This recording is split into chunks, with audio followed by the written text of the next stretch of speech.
ஜராஜன்ம விநாசாய தேக சுத்திகராய்ச்ச திகம்பர தயாமூர்த்தே தத்தாத்ரேய நமோஸ்துதே. அன்பான யூடியூப் நேயர்களுக்கு என்னுடைய அன்பு கலந்த பணிவான வணக்கத்தை தெரிவித்துக் கொள்கிறேன். எதிர் வருகின்ற ஜூன் 2ஆம் தேதி அன்று நமக்கு மிகப்பெரிய ஒரு குரு பயிற்சி நடக்கப் போகிறது. குரு பயிற்சி என்றால் நவக்கோள்களே முழுமையான ஒரு சுபக்கிரகமாக போற்றப்படக்கூடியது. குரு பார்க்க கோடி நன்மை என்பார்கள். ஏன் கோடி நன்மைன்னு சொல்லுவார்கள் என்றால், அவரை கொடுக்கக்கூடிய நன்மைகளுக்கு நம்ம கணக்கிட முடியாது. ஏன்னா நீங்கள் எதிர்பார்த்துட்டு இருந்தது ஒன்றுன்னா பல எதிர்பாராத நன்மைகள் அள்ளி தருவார். அதனால தான் குரு பார்க்க கோடி நன்மை என்பார்கள். அதே போலவே குரு பார்க்க கோடி தோஷ நிவர்த்தி. ஏன்னா மனிதனுக்கு உலகத்தில் எல்லா நன்மைகள் நடைபெற வேண்டும் என்றால் குரு பகவானோட அருளாசி தேவை.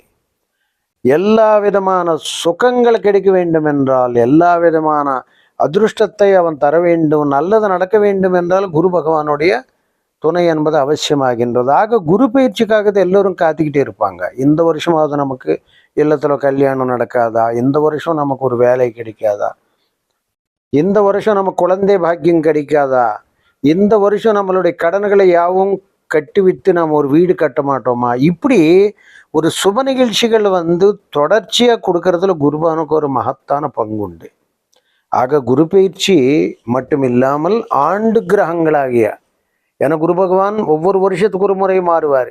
ஒரு வருஷத்துக்கு ஒரு தடவை மாறும்போது உலகத்தில் இருக்கின்ற, ஏன்னா குரு பகவான் தனக்காரக்கிற இந்த பணத்தினுடைய விஷயங்களை பூரா குரு பகவானோட அருளுக்கு உட்பட்டதுனால, தனக்காரக்கனாக இருக்கிறதுனால பணம் இல்லாமல் இந்த உலகத்தில் நீங்கள் எதுவும் செய்ய முடியாது. ஆக பொருளாதாரம் சார்ந்த விஷயங்கள், வருமானம், பணம், பொருள், அது மட்டும் இல்லை பொன்னவனே தங்கம் சம்பந்தமான விஷயங்கள் ஆகட்டும்.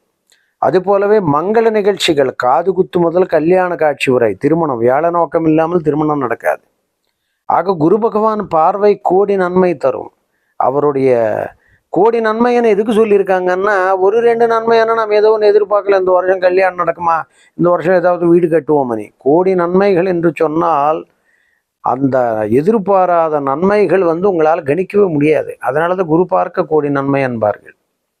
குரு பார்க்க கோடி தோஷ நிவர்த்தன்னு சொல்லுவார்கள். ஏன்னா முன்னோர்கள் வழியா, மோதையர்கள் வழியா நாகதோஷம், சர்ப்பதோஷம், ஜாதகத்தில் மனிதனாக பிறந்ததுக்கு இப்போ எல்லா மனிதர்களுக்கும் யோகம் என்றது கிடையாது. மனிதர்களுக்கு யோகங்கள் உண்டு, அவயோகங்கள் உண்டு, தோஷங்கள் உண்டு, சாபங்கள் உண்டு, பாவங்கள் உண்டு. இதெல்லாம் கழிக்கிறதுக்கு என்ன வேணும்? முழுச்சுபருடைய பார்வை வேணும், குரு பகவானுடைய பார்வை. அத்தகையான குரு பகவான் மாற்றம் என்பது, பயிற்சி என்பது மிகப்பெரிய ஒரு முக்கியத்துவம் வாய்ந்ததாக இருக்கிறது.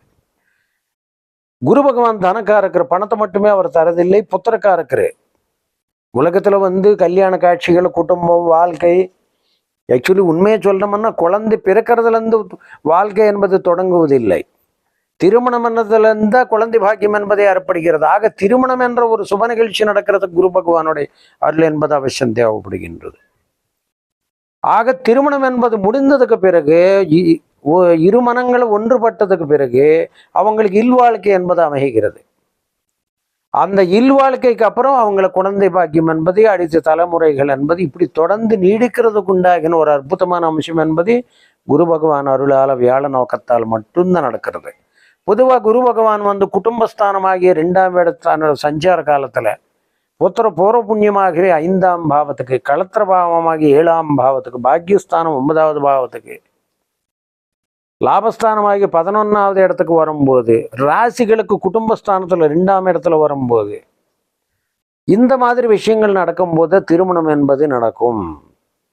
ஆக குரு பகவான் பயிற்சி என்பது தனம் சார்ந்த விஷயங்கள், பொருளாதாரம், உலகத்தில் மனிதர்கள் இப்போ வரது கூட நமக்கு சாதாரண குருவா வரல அவரே. ஏன்னா நீச்ச குருவாக இருந்து மக்கரத்தில் காலை வச்சதுக்கு அப்புறம் தான் கொரோனா போன ஏராளமான சம்பவங்கள். 12 வருஷங்களை கழித்து நமக்கு உச்ச குருவாக வருகிறார். உச்ச குருவாக வருகிறார் என்றால் நீச்ச குருலேருந்து 6 வருஷம் மாறதுக்கு அப்புறம் உச்ச குரு, அதுலேருந்து மறுபடியும் நீச்சுக்கு வரதுக்கு 12 வருஷம். அதனால இப்போ குரு வரது என்பது உச்ச குருவா 12 வருஷம் முன்னாடி வந்தார், மறுபடியும் 12 வருஷத்துக்கு அப்புறம் தான் வர்றாரு. உச்ச குரு என்றால் என்னன்னா உலகத்தினே உச்சத்தில் கொண்டு போவோம். இது என்ன சுவாமி நீங்கள் புதுசாக சொல்கிறீங்க, ஏற்கனவே யுத்தத்தில் எல்லா நாடுகளும் வந்து பயங்கரமான பொருளாதார நெருக்கடி தானே சந்திக்குது. அந்த நெருக்கடி கீழ்மட்டத்துக்கு போய் அதுலேருந்து உயிர்நிலைக்கு வர்றது என்பதுக்காக தான் உச்சகுருவுக்கு வர்றாரு. உச்சகுருவென்றது ஒரு சமயம் ஒருத்தர் கடனாளி ஆகிட்டான்னா தானே அவனுக்கு ஜாகிரதை வரும், அடுத்த கடனையே வாங்க மாட்டார். அந்த மாதிரி அதாவது ஒரு ஆணவத்திலேயோ ஒரு மமத்தையிலேயோ ஏதோ ஒரு வகையில் பராபவாண்டத்தை நம்ம சொல்லிட்டு இருந்தோம். பராபவம் படுவான், அதாவது ஏதோ ஒரு ரூபத்தில் போய் அவன் திருப்பி ரியலைஸ் ஆகி இது பண்ணுறது நம்ம தப்புன்னு உணர்ந்ததுக்கப்புறம் அவன் தவறை செய்ய மாட்டான். அந்த ஒரு காலத்தினுடைய பாடங்களை கொடுக்கறதுக்காக தான் குரு பகவான் சனி பகவான் வருகிறார். பொருளாதார நெருக்கடி சந்திக்கும் போது பணத்தினுடைய அருமை தெரிகிறது. சனி பகவான் வரும்போது ஏற்றுத்தாழ்வுகளை சந்தித்து நிறைய பாட்டங்களை கற்றுக்கொண்டு வாழ்க்கையில தவறை செய்ய முடியாத அளவுக்கு அவன் மாறிவிடுகிறான். ராகு கேதுகளை வரும்போது கர்ம சம்பந்தமான தாக்கங்களை அனுபவித்து கொண்டு இன்னும் நம்ம எந்த விதமான பாவ புண்ணியங்கள் புண்ணியங்களை செய்யணும் தவிர பாவங்கள் வழிக்கு போகக்கூடாதுன்றது உணர்கிறான். அதனால இந்த கிரகங்கள் எல்லாம் அது சாயா கிரகங்கள், அது கர்மா பிளானட்ஸ். இது நம்மளுடைய வாழ்க்கையில மனிதன் வாழ்றதுக்கு தேவையானது. ஒருத்தர் தனக்காரக்கராக நிற்கிறார், ஒருத்தர் ஆயுள்காரக்கனாக நிற்கிறார். ஒரு முழு ஆயுளோட நீடூழி வாழ்ந்து அவன் எல்லா விதமான சுக சந்தோஷங்கள் பெற்று சந்தோஷம் வாழ்றது குரு பயிற்சி என்பது அவசியம். அந்த குரு பகவான் நமக்கு ஏற்கனவே மிதுனத்தில் இருந்திருக்கிறாரு. மிதுனத்தில் நான் ஏற்கனவே சொல்லியிருக்கிறேன், உபய ராசிகள்லேயே கொடிய ராசி மிதுன ராசி. அதாவது பர்ஃபெக்டாக மிதுனத்தில் இருக்கும்போது தான் நிறைய தொந்தரவுகள் வரும். மிதுனத்தில் குரு இருக்கும்போது உலகத்துக்கு 2 வகையான நிலைகள் ஏற்படும். உபயராசிகள் 4 ராசிகள் இருந்த போதிலும் மிதுன ராசி என்பது 100% நான் உங்களுக்கு இரட்டை நிலை தான் கொடுக்கும். கொடுத்தா தொடர்ந்து கொடுக்கும், கெடுத்தா தொடர்ந்து கெடுக்கும். பார்த்தீங்களா, அங்கே குரு வரும்போது பொருளாதாரம் பல சிக்கல் கொண்டு வந்து விட்டுருக்குது பாருங்க. அதனால தான் அது காலபுருஷ தத்துவ ராசிக்கு 3ஆம் வீடு. முயற்சிகள், அப்புறம் தைரியம், வீர விக்ரமம், இதெல்லாம் ஏதோ ஒரு வகையில் வெற்றிகள், இந்த மாதிரி எல்லாம் சம்மந்தப்பட்டது 3ஆம் இடத்துக்கு வர்றதுனால 3ஆம் இடத்துல இருந்த குரு காலபுருஷ தத்துவ ராசிக்கு இப்போ 4ஆம் வீட்டுக்கு சுகஸ்தானத்துக்கு வருகிறார். ஆக 4ஆம் வீட்டுக்கு உச்ச குரு வரும்போது என்ன நடக்கும்? குரு பகவான் எதுக்கு உச்சம் பெறுகிறார் அந்த இடத்துல போது சந்திர பகவான் மனசுக்கு அதிபதி. சந்திரமா மானசோ ஜாதகா அப்படின்றான். சந்திரன் மனசுக்கு அதிபதி, உடலுக்கு அதிபதி. இந்த மனசு இந்த உடலை சுகப்பட வேண்டும் என்றால் சந்திரன் வலிமையாக இருக்க வேண்டும். அதனால் சந்திரனுக்கு 2 நிலைகள் இருக்குது. ஒன்று வளர்பிறை சந்திரன், தேய்பிறை சந்திரன். தேய்பிறை சந்திரன் சந்திரனுடைய ஒளி குன்றிக்கிட்டே இருக்கும். வளர்பிறை சந்திரன் என்றால் தெளிவு பிரகாசமாக இருக்கும். அதனால தான் அமாவாசையில் பிறந்தது ஒரு யோகம், அமாவாசை யோகம்னு சொல்கிறோம். பௌர்ணமியில் வரக்கூடியது பௌர்ணமி யோகம்னு சொல்கிறோம். இந்த 2 ராஜயோகங்களில் பிறந்தவங்களை அமைச்சர்கள் ஆகிறது, முதலமைச்சர் ஆகிறது, நாட்டுக்கு பிரதமர், ஏன்னா இது போன்ற பிரபலமான யோகங்களை நம்ம பார்த்துட்ருக்கோம். அந்த வகையில் இப்போ குரு பகவான் மிதுனத்தில் இருக்கும்போது ஏராளமான தொந்தரவுகள் 12 ராசிக்கு கொடுத்துருக்கிறாரு. இப்போ உச்சி குருவாக வர்றாரு. 12 வருஷம் கழித்து உச்சி குருவாக வரும்போது 12 ராசிகளுக்கு உச்சபட்சமான ஒரு பலனை தருவார். அதே நேரத்தில் பல சவால்களையும் கொடுப்பார். காரணம் என்றால் குரு பகவான் புத்திரகாரகன். நீண்ட வருஷங்களாக பல தொந்தரவுகள் அனுப்பித்து உங்களுக்கு வழிவிடுவார். அதே நேரத்தில் பல சவால்களுக்கு ஒரு நல்ல நிரந்தரமான தீர்வு கொடுப்பாரு. எல்லா வகையான மங்கள நிகழ்ச்சிகள், கோவில் கும்பாபிஷேகம், ஏன்னா குரு என்றாலே முடிசுபர் அல்லவா, எல்லா விதமான சுப நிகழ்ச்சிகளுக்கு அதிபதியாக விளங்குறதுனால அவருடைய பயிற்சி என்பது தான் மிக முக்கியமானதாக கருதப்படுகின்றது. ஆக ஒரு வருஷம் ஜூன் 2ஆம் தேதியிலிருந்து அடுத்து 26லேருந்து 2027 ஜூன் வரை அவர் இருப்பார். நடுவில் அதிசாரமாக மறுபடியும் அவர் சிம்மத்துக்கு போவார். மறுபடியும் அவர் வக்கரகத்தை அடைவார். இதெல்லாம் எப்படி இருந்தாலும் உச்ச குருவாக வந்ததுக்கப்புறம் நமக்கு உச்சபட்சமான யோக நிலைகள் அள்ளி தருவார். இதன் விளைவாக ஏன்னா குரு பகவான் 4 உச்சம் அடையும் போது என்ன ஆகுது? நமக்கு அம்சயோகங்கள் ஏற்படுகிறது. அதே நேரத்தில் அம்சயோகங்களை மட்டும் இல்லாமல் ராஜயோகங்களை தரக்கூடியதா குரு பகவான். ராஜயோகங்களை தரக்கூடியவராக இருக்கின்றார் சந்திரன் வீட்டில் வரும்போது. இது போன்ற ஏராளமான நன்மைகள் நமக்கு இந்த குரு பயிற்சி என்பது தந்திருக்கிறது. ஆக இப்போ இந்த குரு பயிற்சி மூலமாக எதிர் வருகின்ற 12 ராசிகளுக்கு எத்தகையான மகத்தான யோகங்கள் அள்ளி தரும். ராஜயோகங்கள் குவிக்கக்கூடிய நிலைகள் இருக்கிறது. அதே நேரத்தில் பல சவால்களை மேற்கொள்ள சந்திக்கக்கூடிய நிலைகள் இருக்கிறது. எல்லாம் நம்ம வந்து தசாபுக்திகளின் அடிப்படையில் உங்களுக்கு எந்த மாதிரி இருந்தாலும் கூட கோச்சார ரீதியாக குரு வரும்போது ஒரு முன்னேற்றமான ஏற்றமான மகத்தான வாழ்க்கையை அள்ளி தருவதுல மாற்று கருத்து இல்லை. காரணம் என்றால் உச்சி குருவாக வரார். நீச்சு குருவாக வரும்போது நமக்கு ஏகப்பட்ட தொந்தரவுகளும் கொடுப்பார். உச்சி குருவாக வரும்போது உலகத்தில் வந்து நல்ல உன்னதமான நிலை கொண்டு செல்வார். ஆக ஏற்கனவே பல பொருளாதார நெருக்கடியில் தத்தளித்து கொண்டிருந்த உலக நாடுகள் அல்லது இந்தியா போன்ற நாடுகள் எல்லாத்தையும் குரு பகவான் மாறும்போது இது உலகியல் ரீதியாக நம்ம பார்க்கும்போது இந்த உச்சி குரு என்றது மிகப்பெரிய மாற்றத்தை உருவாக்குவார். அது நிலைப்பையில் மறுபடியும் அவங்க சரிந்து விழுந்த நிலைகளை முற்றிலும் மாறி யோக நிலைகளை பெறக்கூடிய ஒரு அதிர்ஷ்ட காலமாக இந்த குரு பயிற்சி என்பது நமக்கு எதிர்க்கு வருகிறது. ஆக இந்த குரு பயிற்சி மூலமாக ஒவ்வொரு ராசிகளுக்கு 12 ராசிக்கு நடக்கக்கூடிய அதிர்ஷ்ட வாய்ப்புகள், எதிர்பாராத அதிர்ஷ்டங்கள், தனயோகங்கள், ராஜயோகங்கள், சவால்கள், சண்டை சச்சரவுகள், பிரச்சனைகள் எல்லாம் நம்ம ஒவ்வொரு ராசிக்கு நம்ம ஆராய்ந்து பார்ப்போம். காரணம் என்றால் குரு பகவான் பார்வை கூடி நன்மைகளை தரக்கூடியது. அவர் இப்போ இந்த ராசிக்கு வரும்போது தன்னுடைய பார்வை பலத்தால் விருச்சிக ராசியை பார்க்கிறார், அதுபோல் மகர ராசியை பார்க்கிறார், அதுபோல் மீன ராசியும் பார்க்கிறார். தன்னுடைய மொத்தான 3 பார்வைகள் மூலமாக பல ராசிகளுக்கு எதிர்பாராத தனயோகத்தை அள்ளி தருகிறார். ஒவ்வொரு ராசிக்கு நம்ம பார்ப்போம். முதன்மையாக நம்மளுடைய சேனல் நீங்கள் பார்த்து கொண்டிருந்தால் ஆனந்த துவாரகா சேனலை சப்ஸ்கிரைப் பண்ணி கொள்ளுங்கள். ஜாதக ரீதியாக ஆன்மீக ரீதியாக எந்த விதமான பிரச்சனைகள் இருந்தாலும் கடந்த 25 வருடங்களாக நாம் உலகளவிலேயே ஏராளமான பேருக்கு வந்து ஜோதிட ரீதியான கன்சல்டேஷன்ஸ் மூலமாகவோ ஆன்மீக ரீதியான பிரச்சனைகளுக்கு நிரந்தர உங்களுடைய வாழ்க்கையில் எண்ணற்ற பிரச்சனைகள் இருந்தாலும் நிரந்தர தீர்வு கொடுத்துட்டோம். நம்மளோட சேனல் சப்ஸ்கிரைப் செய்து கொள்ளுங்கள். அதே போல் தொடர்ந்து நம்மளுடைய வீடியோக்களை பார்த்து நீங்கள் பேராதரவு தருவீர்கள் என்று நான் நம்புகிறேன். ஒவ்வொரு ராசிக்கு நாம் உள்ளே போகலாம். அந்த ராசினுடைய அதிர்ஷ்டத்தையும் சவால்களையும் நாம் அலசி ஆராய்வோம். அன்பர்களுக்கு இந்த குரு பயிற்சி எத்தகையான மகத்தான யோகத்தை அள்ளி தருகிறது என்பதை நாம் பார்க்கிறோம். குரு பகவான் ஏற்கனவே உங்களுக்கு வந்து உங்கள் ராசியிலிருந்து 2ஆம் பாவத்தில் வலிவான நிலையில் இருந்திருக்கிறார். ஏன்னா குருபானுக்கு 2, 5, 7, 9, 11 சிறப்பான இடம். இப்போ அந்த 2வது இடத்திலிருந்து 3ஆம் இடத்துக்கு ரிஷபராசினர்களுக்கு பயிற்சி ஆகிறார். 3ஆம் இடம் என்பது குரு பகவானுக்கு சிறந்த இடம் இல்லை. இருந்தாலும் தன்னுடைய பார்வைகள் மூலமாக மகத்தான் நன்மை அள்ளி தருவார். 3ஆம் இடத்துல வரும்போது நம்ம நிறைய முயற்சிகள் மேற்கொள்ள வேண்டியது வரும். அந்த முயற்சிகளில் கூட நமக்கு மிகப்பெரிய ஒரு அனுபவத்தை குரு பகவான் கொடுப்பார் என்றது தான் பொருளாகிறது. ஏற்கனவே உங்கள் ராசிநாதனுக்கு குரு பகவான் ஆகாத காரணத்தினால் குரு பகவான் நமக்கு வந்து கடக்கத்துக்கு வந்து அங்கிருந்தபடியே உங்கள் ராசிக்கு வந்து 7ஆம் இடத்துல நம்ம பார்க்குறார். 7ஆம் இடத்தை பார்க்கும்போது நீண்ட வருஷங்களில் திருமணம் நடக்காத ரிஷபராசி நம்மளுக்கு அல்லது திருமணம் கைகூடி வந்து நின்று போய் பல பிரச்சனைகளை சந்தித்தவர்களுக்கு அல்லது பேரளவிலேயே ஏராளமான சம்பந்தங்களை பார்த்து கொண்டு திருமணம் அமையாதவர்களுக்கு திருமணம் நடக்கக்கூடிய ஒரு மிகப்பெரிய பாக்கியம் என்பது, இல்லத்தில் ஒரு மங்கள நிகழ்ச்சிகள் நடக்கக்கூடிய பாக்கியம் என்பது, காது குத்து முதல் கல்யாண காட்சி வரை இருக்கின்ற மங்கள நிகழ்ச்சிகள் வந்து தங்கு தடையின்றி நடக்கிறதுக்கு உண்டாகின வழி என்பது 7ஆம் பாவத்தை பார்க்கும்போது நம்ம குரு பகவான் அருள் பாலிப்பார்.